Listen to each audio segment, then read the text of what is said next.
আমিন। লাকাদ খলাকনাল ইনসানা ফি আহসানি তাকওয়িম। আল্লাহ বলছে আমি তিন এবং জাইতুনের কসম করে বলছি, বড় বড় পাহাড়ের কসম করে বলছি, শহরের কসম করে বলছি, আমি আল্লাহ সমস্ত মখলুকের থেকে ইনসানকে বড় সৌন্দর্য দান করেছি। বলে সুবহানাল্লাহ। এই সেই সুন্দর জিনিস আল্লাহ ধ্বংস করবেন কেন? আর যদি ধ্বংসই করবেন তাহলে এত সুন্দর বানালেন কেন? প্রশ্নটা এই জায়গায়। সম্মানিত ভাইয়েরা, রব্বুল আলামিন আল্লাহ পাক আমার আপনার পিতা, আদি পিতা হযরত নবী আদম আলাইহিস সালাতু ওয়াস সালামকে বানালেন। জিবরাইলকে হুকুম দিলেন, জিবরাইল যাও যাও চলে যাও, আমার নবী আদমকে আরাফার ময়দানে নিয়ে যাও। আরাফার ময়দানে নিয়ে গেলেন। আরাফার ময়দানে নিয়ে যাওয়ার পরে জিবরিল আমিনের অসংখ্য রহমতি ডানা, জিবরিলকে হুকুম করা হলো, জিবরাইল তুমি আদমের পিঠে তোমার রহমতের ডানাটা বুলিয়ে দাও। রহমতের ডানা বুলিয়ে দেওয়া হলো। এই ডানা বুলিয়ে দেওয়ার সঙ্গে সঙ্গে আল্লাহ নবী হযরত আদম নবী আলাইহিস সালাতু ওয়াস সালাম সামনের দিকে তাকায়, শুধু মানুষ আর মানুষ। পিছনের দিকে তাকায়, শুধু মানুষ আর মানুষ। ডাইনে তাকায় মানুষ, বামে তাকায় মানুষ, শুধু মানুষ ছাড়া আর কিছুই দেখতে পায় না। আল্লাহ পাক রব্বুল আলামিনের দরবারে হযরত নবী আদম আলাইহিস সালাতু ওয়াস সালাম প্রশ্ন করলেন, ইয়া রাব্বি আল্লাহ, পৃথিবীর জমিনেতে এত মানুষ, এরা কারা? আল্লাহ পাক রব্বুল আলামিন বলেন, এ আমার নবী আদম, এরা হলো তোমারই সন্তান, এরা তোমারই আওলাদ, তোমারই পরিজন হবে। নবী আদম আলাইহিস সালাতু ওয়াস সালাম বলেছিলেন, ইয়া রাব্বি আল্লাহ, এরা যদি এই দুনিয়ার জমিনেতে থাকে, দুনিয়ার স্থান সংকুলন হয়ে যাবে, এদের থাকার জায়গা হবে না। কোন জায়গাতে এরা বসবাস করবে? আল্লাহ পাক রব্বুল আলামিন বলেন, এ নবী আদম, তুমি এটা নিয়ে টেনশন করো না, চিন্তা করো না, তার ব্যবস্থা আমি আল্লাহ করে দেব। রব্বুল আলামিন আদম নবীকে বললেন, এ আমার নবী আদম, তোমার যে সন্তানাদি তুমি দেখছো, ডাইনে দেখছো শুধু সন্তান, বামে দেখছো, ডানে দেখছো, পিছনে দেখছো, আমি রব্বুল আলামিন দুনিয়ার জমিনেতে একটা সিস্টেম তৈরি করেছি। আমি এক জায়গাতে এক সময়ে একত্রেতে আমি আল্লাহ এদের দুনিয়ার জমিনেতে আনবো না। যারা দুনিয়ার জমিনেতে আসবে আমি আল্লাহ নির্দিষ্ট সময় দেব। নির্দিষ্ট সময় দেওয়ার পরে তাদের মওত হয়ে যাবে। মওত হয়ে যাওয়ার পরে তারা মাটির গর্ভে চলে যাবে। যারা মায়ের গর্ভে আছে তারা দুনিয়ার জমিনেতে আসবে। যারা বাপের রেহেমে আছে মায়ের গর্ভেতে আসবে। আমি রব্বুল আলামিন আল্লাহ পাক এমনি করে তোমার সন্তানদের আমি দুনিয়ার জমিনেতে পাঠাবো। একসঙ্গে পাঠাবো কেন? যারা আছে সময় শেষ হবে তারা চলে যাবে। আমি আল্লাহ তাদের জন্য কবর তৈরি করেছি, জমিন তৈরি করেছি, জমিনের নিচে তারা থাকবে।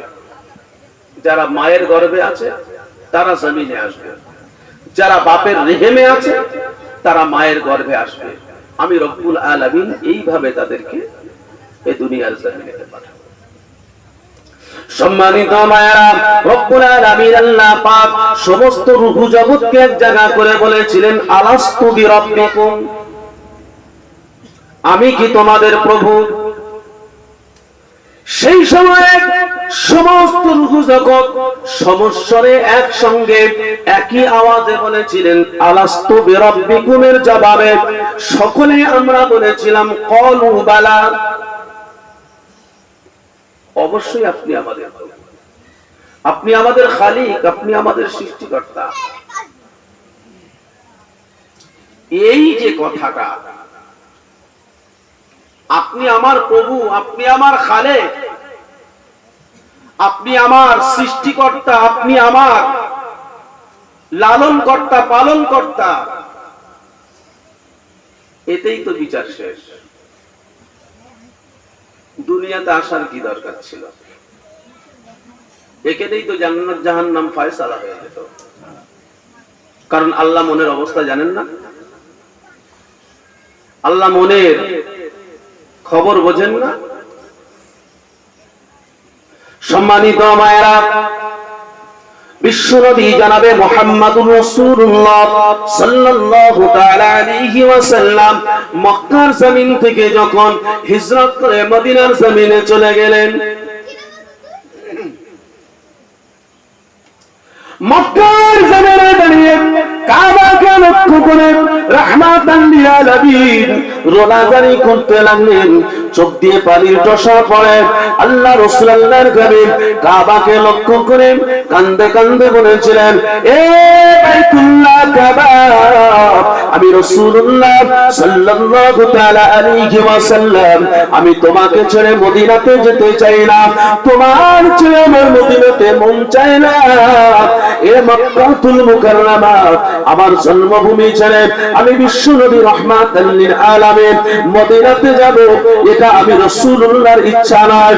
এ আমার জন্মভূমি কাবা, আমি তোমাকে বড্ড মহব্বত করি, ভালোবাসি, আমি বড্ড তোমাকে প্যার করি।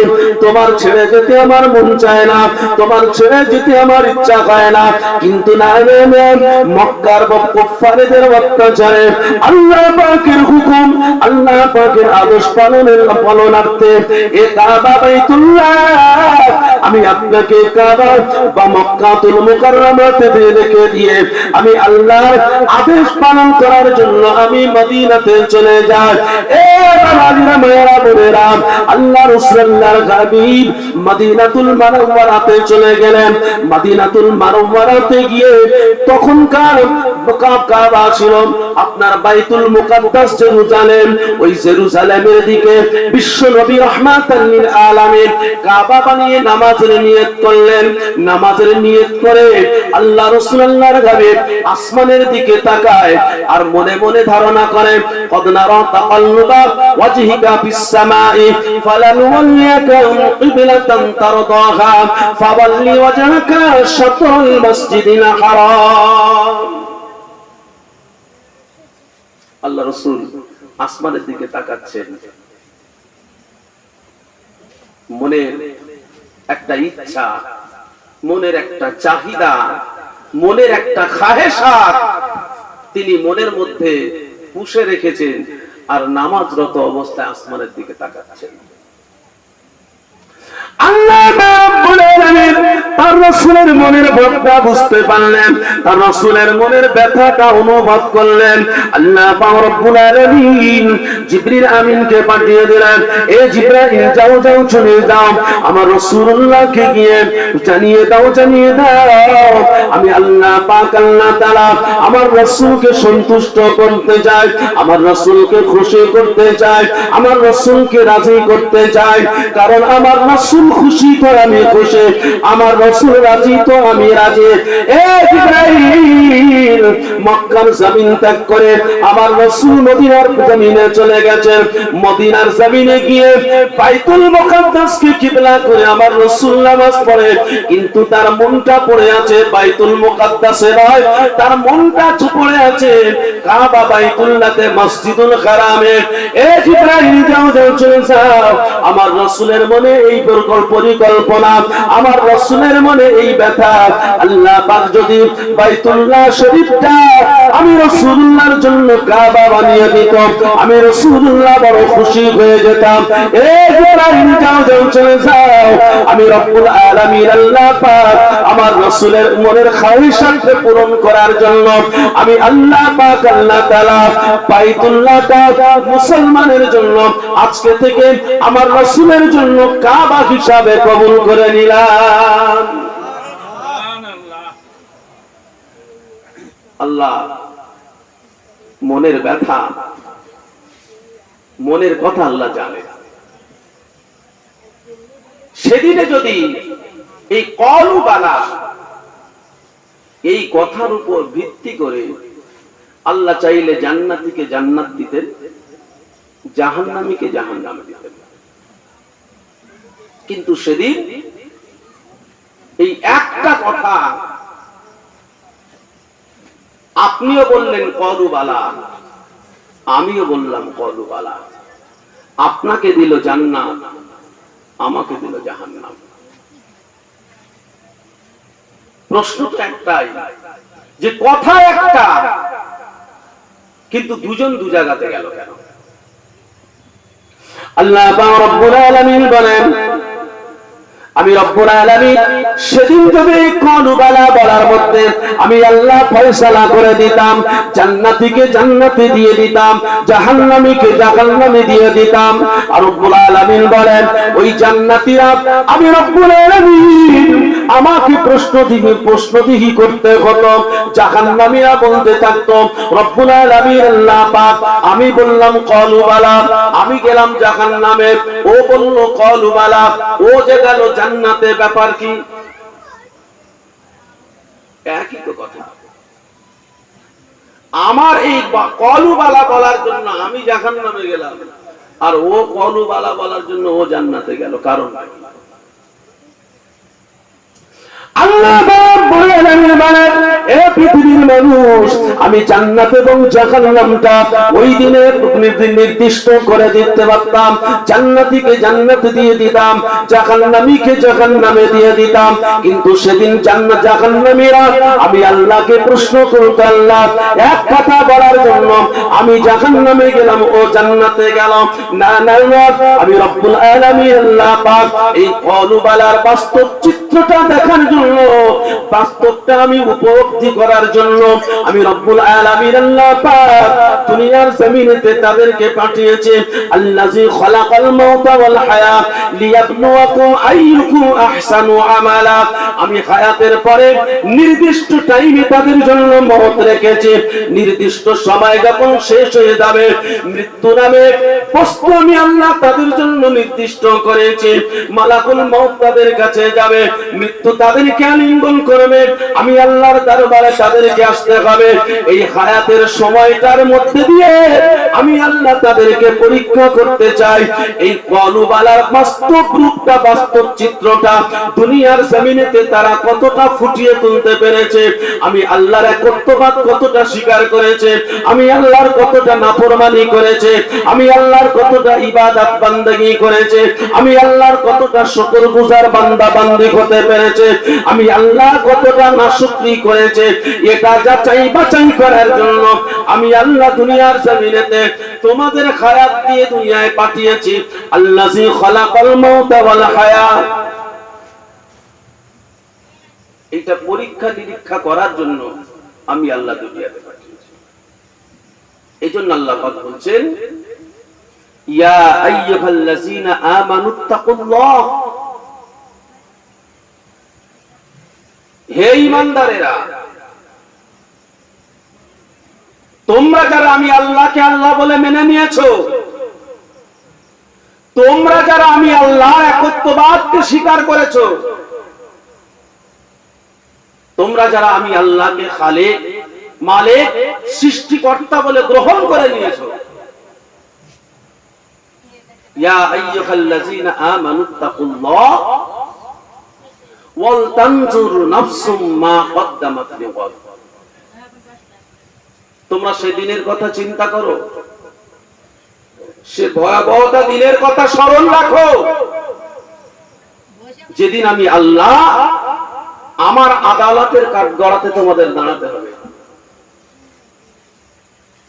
সেদিনের কথা তোমরা চিন্তা করো, ভাবো যে সেদিনের জন্য তোমরা কতটা উপার্জন করেছো, কতটা নিজেদেরকে প্রস্তুত রেখেছো, কতটা তোমরা নিজেদেরকে তৈরি রেখেছো। কারণ সেদিন আমি আল্লাহর দরবারে তোমাদের যেতে হবে। আল্লাহ রাব্বুল আলামিন বলেন, ওয়া তারা কুল্লু উম্মাতিন জাসিয়া, কুল্লু উম্মাতিন তুদআ ইলা কিতাবিহা আল ইয়াওমা তুজজাউনা মা কুনতুম তা'মালুন। আল্লাহ পাক রাসূলকে বলেন, আয় আমার রাসূল, আমার হাবিব, আমি রব্বুল আলামিনের দরবারে সেদিন আপনার কিছু উম্মতি তারা নত জানু অবস্থাতে উঠবে, মস্তক তারা ঘাট করে থাকবে, লজ্জায় শর্মিন্দায় পড়ে যাবে। ওয়া তারা কুল্লু উম্মাতিন জাসিয়া, কুল্লু উম্মাতিন তুদা ইলা কিতাবিহা আল ইয়াউমা তুজজাউনা মা কুনতুম তা'মালুন। কারণ আমি রব্বুল আলামিন তাদের আমলনামাটা তাদেরকে পড়তে বলবো। ময়দানে মাশারে আল্লাহ পাক রব্বুল আলামিন প্রত্যেকের আমলনামা তাদের গলায় তক্তি হিসাবে আল্লাহ পাক ময়দানে মাশারে তুলবেন। নিজেদের আমলনামা নিজেদের গলায় তক্তি হিসাবে ঝুলবে। আল্লাহ পাক রব্বুল আলামিন বলেন, কাল কিয়ামতের ময়দানে আমি আল্লাহ তাদের আমলনামা তাদেরকে পড়তে বলবো। তারাই পড়বে। তখন তারা নিজেরাই তাদের জন্য নিজেরাই যথেষ্ট যে তারা জান্নাতি হবে না জাহান্নামী। বিশ্বনবী জনাবে মুহাম্মদুর রাসূলুল্লাহ সাল্লাল্লাহু তাআলা আলাইহি ওয়াসাল্লামকে সাহাবায়ে কেরামরা জিজ্ঞাসা করেছিলেন, ইয়া রাসূলুল্লাহ, ইয়া হাবিবাল্লাহ, হুজুর, মাইয়িতকে যখন দাফন করা হয়, দাফন করে চলে আসার পরে আমরা সকলেই জানি 40 কদম পেরিয়ে আসার পরে ওই মাইয়িতের কবরে কিরামান কাতিবিন নামক দুইজন ফেরেশতা আল্লাহ পাক রব্বুল আলামিনের পক্ষ থেকে আসে। ওই পক্ষ থেকে যখন আপনার ওই কবরের মধ্যে এসে প্রশ্নবাণে জর্জরিত করতে থাকে, তোমার দিন কি, তোমার রাসূল কি, মান রব্বুকা ওয়া মা দীনুকা ওয়া মান নবিয়ুকা, তোমার রবকে, তোমার দিনকে, তোমার রাসূলকে, এই প্রশ্ন যখন করা হয় সাহাবায়ে কিরামরা জিজ্ঞাসা করেছিলেন, ইয়া রাসূলুল্লাহ, ইয়া হাবিবাল্লাহ, হুজুর, মাইয়িতকে কবরে রেখে আসার পরে দুইজন ফেরেশতা এসে মাইয়িতকে উঠিয়ে বসিয়ে তাদেরকে যখন প্রশ্ন করা হয়, আপনার থেকে একটা কথা জানতে চাই, ওই মাইয়িতকে প্রশ্ন করার আগে, মাইয়িতকে কবরস্থ করার পরে ওই কবরের মধ্যে আর কোন আল্লাহর পক্ষ থেকে কেউ আসবে কিনা, মুনকার নাকি দুইজন ফেরেশতা এসে যে প্রশ্ন করবে মাইয়িতকে কবরে রাখার পরে। সাহাবারা প্রশ্ন করছেন, ইয়া রাসূলুল্লাহ, ইয়া হাবিবাল্লাহ, এই মুনকার আর নাকির ফেরেশতা আসার আগে মাইয়িতের কবরে আর কেউ আসবে কি? বিশ্বনবী জনাবে মুহাম্মদুর রাসূলুল্লাহ সাল্লাল্লাহু তাআলা আলাইহি ওয়াসাল্লাম বলেছেন, আমার সাহাবায়ে কিরামরা শুনে রেখে দাও, জেনে রেখে দাও, মাইয়িতকে কবরস্থ করার পরে ওই মুনকার নাকির ফেরেশতা আসার আগে আল্লাহ পাকের পক্ষ থেকে রুম্মান নামক একজন নুরানি চেহারা বিশিষ্ট ফেরেশতা ওই মাইয়িতের কবরে এসে হাজির হয়ে যায়। মাইয়িতের কবরে এসে হাজির হয়ে মাইয়িতকে কবর থেকে জাগিয়ে উঠে বসানো হয়। ওই রুম্মান ফেরেশতা মাইয়িতকে তুলে মাইয়িতকে প্রশ্ন করতে থাকে, এ আল্লাহর বান্দা বান্দিরা, দুনিয়ার জমিনেতে আল্লাহ পাক আল্লাহ তাআলা তোমাদের হায়াত দিয়েছিল, হায়াতের পরে তোমাদের মওত হয়েছে, দুনিয়ার জমিনেতে যতটা বছর জীবনে হায়াতে জিন্দেগি পেয়েছো, আজকের কবরের জিন্দেগিতে জিন্দেগি তোমাদের শুরু হয়ে গেছে। আজকের সবে তোমরা কবরস্থ হয়েছো। আজকের তোমরা তোমাদের জীবনের জিন্দেগির হায়াত যতদিন পেয়েছো, এই হায়াতে জিন্দেগির সমস্ত কর্মসূচিটা তোমরা লিখে ফেলো। সমস্ত কর্মসূচি তোমার জীবনে কতটা অন্যায় করেছো, কতটা ন্যায় করেছো, কতটা ভালো করেছো, কতটা খারাপ করেছো, কতটা হক, কতটা না হক, কতটা জায়েজ, কতটা না জায়েজ, যা কিছু করেছো সব লেখো। মাইয়িত কবরে কান্দে থাকবে। আল্লাহর মালাইকা ফেরেশতা, আজকের কবরের মধ্যে আমি এমনই নিঃস্ব অবস্থা হয়ে আছি, আমি কেমন করে না লিখব? আমার আমলনামায় কি করেছি কিভাবে আমি লিখব? আমার কাছে কোনো কাগজ নাই, আমার কাছে কোনো কালি নাই, আমার কাছে কলমও নাই। ওই সময় রুম্মান ফেরেশতা ওই মাইয়িতের শরীর থেকে একটা কাফন তার খুলে নেওয়া হবে। পুরুষের জন্য 3 কাপড়, মহিলার জন্য 5 কাপড়। ওই কাপড়ের একটা পাট খুলে নেওয়া হবে। ওই রুম্মান ফেরেশতা বলতে থাকবে, এ আল্লাহর বান্দা বান্দিরা, আজকের তোমাদেরকে লিখতে হবে তোমার জীবনে জিন্দেগিতে কতটা ন্যায় করেছো, কতটা অন্যায় করেছো, আজ কিন্তু তোমাকে লিখতেই হবে। মাইয়িতা বলতে থাকবে, আল্লাহর ফেরেশতা, কাগজের ব্যবস্থা হলো, কিন্তু কলমটা কোথায় পাবো? রুম্মান ফেরেশতা বলতে থাকবে, হে আল্লাহর বান্দা, তোমার এই শাহাদাত আঙ্গুলটা কলমের কাজ করবে। মাইয়িতা বলতে থাকবে, হে রুম্মা, হে আল্লাহর ফেরেশতা, কাফনটা কাগজ হিসাবে ব্যবহার করা হবে, এই শাহাদাত আঙ্গুলটা কলম হিসাবে ব্যবহার হবে, কিন্তু কালিটা কোথায় পাবো? ওই রুম্মান ফেরেশতা বলতে থাকবে, ওই তোমার শাহাদাত আঙ্গুলটা তোমার জবানের মধ্যে প্রবেশ করিয়ে দাও, তোমার জবানের লালাটা কালি হিসাবে ব্যবহার করবে, তথাপি তোমার আমলনামাটা তোমাকে লিখতে হবে। তোমার আমলনামা তুমি লিখবে, লেখো। ওই সময় মাইয়িতা কবরের মধ্যে শুয়ে তার নিজের জীবনের সমস্ত ভালো কাজগুলো, ন্যায় কাজগুলো, হক গুলো, জায়েজ গুলো সবগুলো লিখে দেবেন, সব লিখে দেবেন।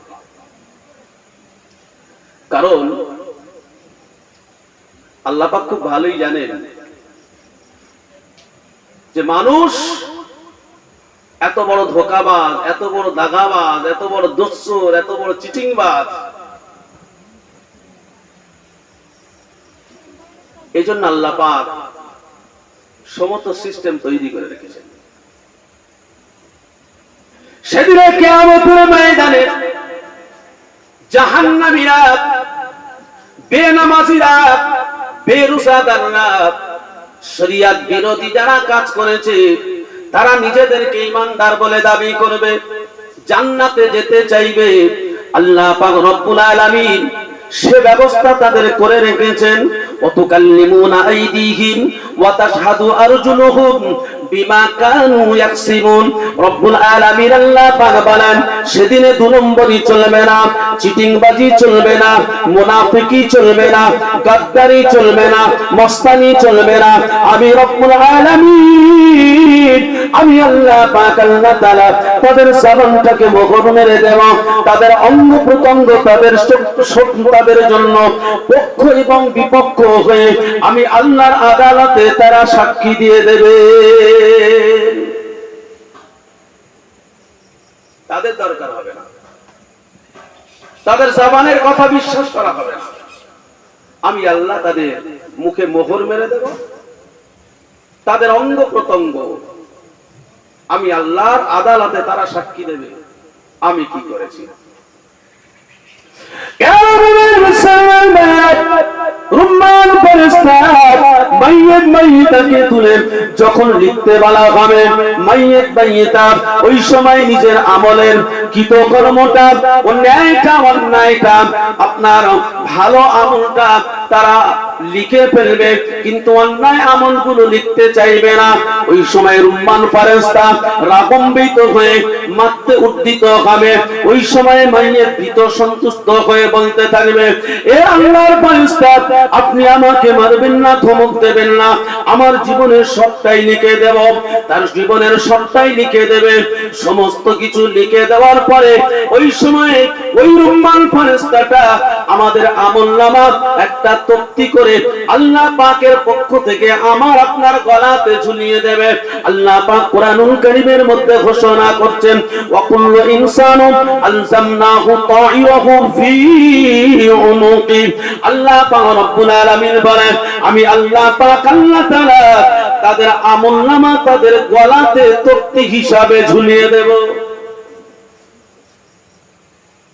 আমলনামা তাদের তক্তি হিসাবে তক্তি তৈরি করে তাদের গলায় ঝুলিয়ে দেব। প্রিয় মুসলমান, আল্লাহ রাব্বুল আলামিন এই দুনিয়ার জমিনেতে এজন্য আমাকে আপনাকে পাঠিয়ে তিনি একটা সিস্টেম তৈরি করে দিয়েছে ইবাদতের জন্য। আল্লাহ পাক যেমন আমাদেরকে পাঠিয়েছে এই পরীক্ষার মাধ্যমে আল্লাহ পাক ময়দানে মাহশরে পুরস্কার দেবেন। ময়দানে মাহশরে এর পুরস্কার আমি আপনি পাবো। রব্বুল আলামিন আল্লাহ পাক বান্দাদেরকে এত মহব্বত করেন, ভালোবাসেন। বান্দা জান্নাতে জাহান্নামে যাক এটা আল্লাহ পাক চান না। বান্দা পথভ্রষ্ট হোক এটাও আল্লাহ পাক চান না। বান্দা ন্যায় অন্যায় কাজ করুক এটা আল্লাহ চায় না। আল্লাহ পাক রব্বুল আলামিন আদম শফিউল্লাহ থেকে নিয়ে ঈসা রুহুল্লাহ পর্যন্ত রব্বুল আলামিন বান্দাদেরকে ভালোবেসে, বান্দাদের উপরে দয়া করে, বান্দাদের উপরে রহম করে, বান্দাদেরকে মহব্বত করে আদম শফিউল্লাহ থেকে মুহাম্মাদুর রাসূলুল্লাহ সাল্লাল্লাহু তাআলা আলাইহি ওয়াসাল্লামকে জান্নাতে নিয়ে যাওয়ার জন্য, জাহান্নাম থেকে নাজাত পাওয়ার জন্য রব্বুল আলামিন যুগে যুগে যুগে যুগে তার প্রতিনিধি খলিফা নিয়োগ করেছেন, নবী ও রাসূল দান করেছেন, বান্দা যাতে জাহান্নামী না হয়। নবী রাসূল পাঠানোর কারণ কি? কেনই পাঠানো? এই বান্দাদেরকে জাহান্নাম থেকে বাঁচানোর জন্য, জান্নাত পাইয়ে দেওয়ার জন্য তিনি আমাদের কাছে প্রতিনিধি পাঠিয়েছেন, খলিফা পাঠিয়েছেন, নেতা পাঠিয়েছেন। আজকের সেই নেতা বাদ দিয়ে কোন নেতার নেতৃত্ব অনুসরণ করছি আমরা? ইয়াওমা লা ইয়ানফাউ মালুন ওয়ালা বানুন ইল্লা মান আতাল্লাহু বিকলবিন সালিম। আল্লাহ রাব্বুল আলামিন বলেন, এ পৃথিবীর মানুষ, আমি রব্বুল আলামিন আল্লাহ পাক আমার থেকে নিষ্কৃতি দেখাই কেউ পাবে না, আমার থেকে কেউ মুক্তি পাবে না। কোন নেতা তোমাদের মুক্তি দিতে পারবে না, কোন মন্ত্রী তোমাদের মুক্তি দিতে পারবে না, কোন দাদা তোমাদের মুক্তি দিতে পারবে না, কোন সম্পদ তোমাদের পাশে দাঁড়াবে না, কোন অর্থ তোমাদের সাহায্য সহযোগিতা করবে না।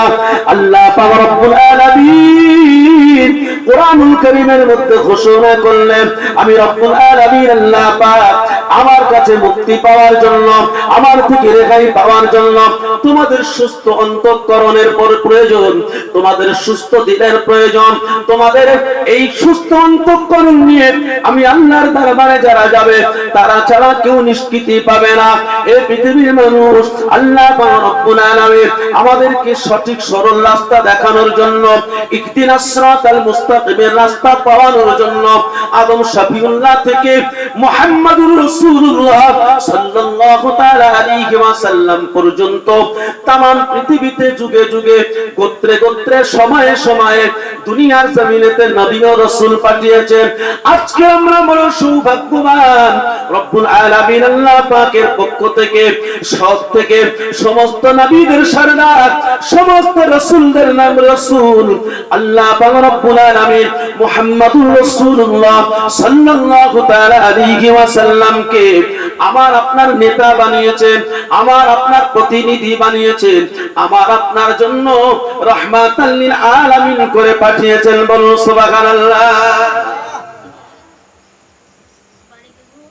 এটা আমরা বড় গর্ববোধ করি, এটা আমাদের বড় তাকদীর নসিব।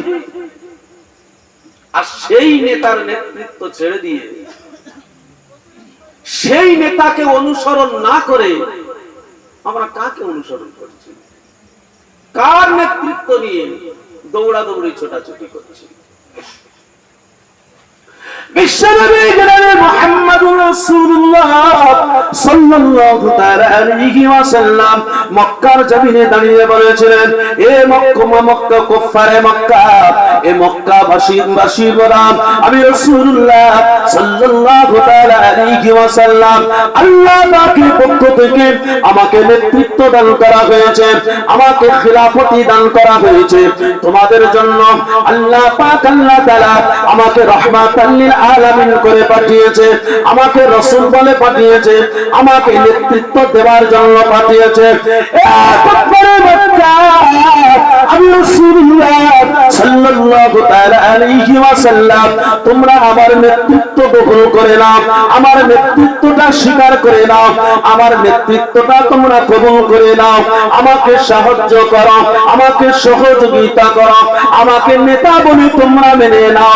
তবে শুনে রেখে দাও, জেনে রেখে দাও, আমি রাহমাতাল লিল আলামিন, আমাকে নেতা বলে মেনে নেবে, আমাকে জয়যুক্ত করবে, আমাকে ভোট দেবে, আমাকে সিলেকশন করবে, আমার নিয়ে ইলেকশন করবে, তবে আমি রাসূলুল্লাহ সাল্লাল্লাহু তাআলা আলাইহি ওয়াসাল্লাম বিনিময়ে তোমাদের কিছু দিতে পারবো না।